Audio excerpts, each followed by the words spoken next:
Scary. That's scary. An old man gets in your face like that.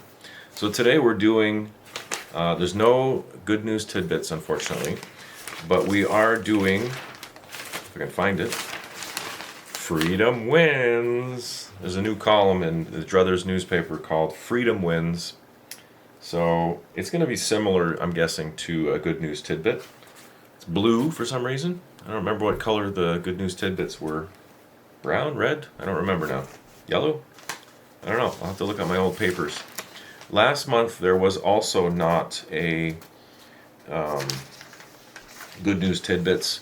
So I read one of Bev McDonald's articles. I love her articles. Her articles are fan-freaking-tastic. And at some point, Bev, I promise I will make like a compilation of your articles and we'll do a whole episode on nothing but Bev.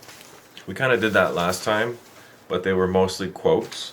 So I'd like to do one where it's Bev's writing, because it's so, her articles are very inspirational and they're motivating in a good way. So look forward to that. But for today, it's going to be a quick one, I think, because there's only a few bullets here. But let's check out what, according to Druthers, what sort of freedom wins there's been. I'm all about freedom. I'm all about liberty and truth, justice, truth, love, and freedom, baby. Oh yeah. I'm all about those things. So I'm looking forward to seeing what sort of freedom wins. Cuddle up with me a little bit. Ugh. Anyway, freedom wins. Charges against an elderly man who was arrested for honking his horn during the freedom convoy have been dropped. Good for you, man. Good for you. Gerald Charlebois, 80, an 80-year-old man. They're going to give him a hard time for honking his horn. Wow. Go over to the U.S. and see how long you go without hearing a car horn. Gerald was arrested by police for allegedly honking his horn in a video that went viral during the Freedom Convoy protests in Ottawa. I wonder what they charged him with. As a result of his arrest, Mr. Charlebois sustained several bruises and cuts to his hands. So they also beat him up. That's nice. Cuts to his hands, wrist, and knee area. Charlebois' attorney believes that Mr. Charlebois may have a civil remedy available to him against the police. I'm sure he's got several. Whether they're going to grant him those remedies or not, or work with him, is another thing entirely. Remains to be seen. I just noticed Shawn Jason has several. I haven't read this month's yet. I haven't had time, but I think he's got several articles in here. So this might be a big one. I'm going to have to make sure to read this one cover to cover.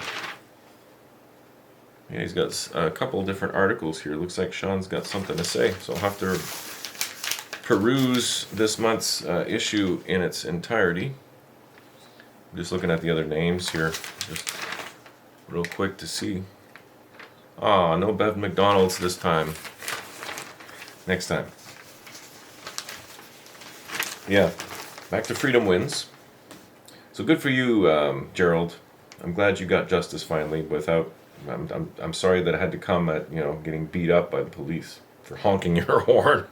Oh no, that was one thing. I remember talking to one guy. I'm not going to mention any names, but it's like imagine if you lived in downtown Ottawa, which there's not a lot of people that live in that area where they were. It's mostly businesses. Imagine the incessant honking all day, all night. And my answer to that was, well, I think there were bigger concerns. I'm not sure, okay, but I think at the time there may have been bigger concerns than the sound of car horns honking. Maybe they were doing that because there was some major shit going on and that they weren't getting justice. What else do you expect them to do? That was also another question I had for this guy. What else do you expect them to do? I don't believe in protests. I think it's accomplishing nothing when people do that. And it's sort of like begging the masters, hey, pay attention to me. But protesting is going to do nothing. If someone wants to take that route and they get nowhere, and then they escalate and they escalate and they escalate to the next level, to the point where it's an occupation or demonstration or whatever, they're within their rights to do that. Leave them alone. Or maybe don't leave them alone. How about have a conversation, which that coward Trudeau couldn't even bring himself to do. You've just made yourself a demon to so many more thousands of people by taking that approach. Now everybody hates his guts. You got what you deserve. But honking horns, like, come on. There's bigger problems in the world. After years of doctors losing their jobs for prescribing ivermectin and pharmacies refusing to fulfill prescriptions for the drug, in a court of appeals for the Fifth Circuit, Department of Health and Human Services, a trial focused on whether the FDA interfered with doctors' ability to prescribe ivermectin for COVID. The FDA announced that doctors now have the authority to prescribe ivermectin off-label to treat COVID-19. Wow, that's great. Would have been nice to have that during the pandemic. That's how you know it's a pandemic. Because it would have been, had it really been a pandemic, like something serious that we were dealing with, it would have been all hands on deck. Try anything, everything you can. Let's do it. Let's beat this thing. Let's all come together. But that's not what you saw. The Ontario Superior Court of Justice has ruled in favor of an Ontario high school student who was arrested for coming to class after declaring that there are only two genders. Arrested for having an opinion.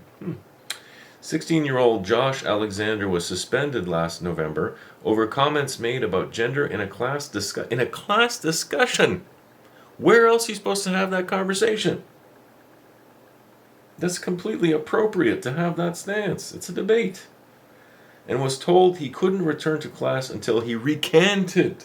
Good Lord. When he returned to class without recanting, he was promptly arrested by police and charged with trespassing.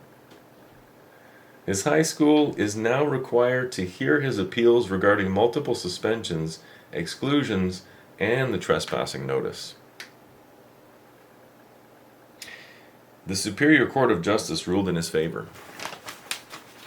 So there, karma. There's the last one already. Disciplinary proceedings against a doctor who spoke out against the COVID lockdowns and mandates have been withdrawn by the regulator, the College of Physicians and Surgeons of Ontario. Dr. Kulvinder Kaur Gill, a specialist physician practicing in the Greater Toronto Area with a background in pediatrics and clinical immunology, has a large following on Twitter/X, where she has shared scientific studies and opinions about various government COVID policies since the start of the pandemic. Until this abrupt about-face by the CPSO, as a result of her online advocacy, Dr. Gill had faced constant investigations and disciplinary actions since August of 2020. So they were harassing the shit out of her, basically, when she was the target of an online campaign by the corporate media. Freaking witch hunt for a doctor that's speaking the truth. Unbelievable. The freedom wins kind of pissed me off a little bit, I'm not going to lie. They're not as good as the good news tidbits, but still, positive news. Good things happened. The bullshit courts ruled in their favor. Okay, I'd say that's a half win. Freedom half wins. They didn't get justice exactly, but they didn't go to jail and get put in a box by men with guns. So I guess that counts as a win. So those are freedom wins for October 2023. As I said, it's going to be a short one today because there's not unfortunately as much good news as doom and gloom. But Druthers doesn't specialize in doom and gloom. If you read the Druthers publication, and again, I feel like I have to say this every time, I'm not affiliated with Druthers at all. I'm just a huge fan. But if you read the Druthers publication, you'll get it. You'll get it. It's inspirational. It gives you hope. And hope can be a dangerous thing, but it's also desperately needed in today's world, especially right now with all the crap going on. So we'll take those freedom wins. We'll take all the wins we can get. Thanks for watching. See you next time.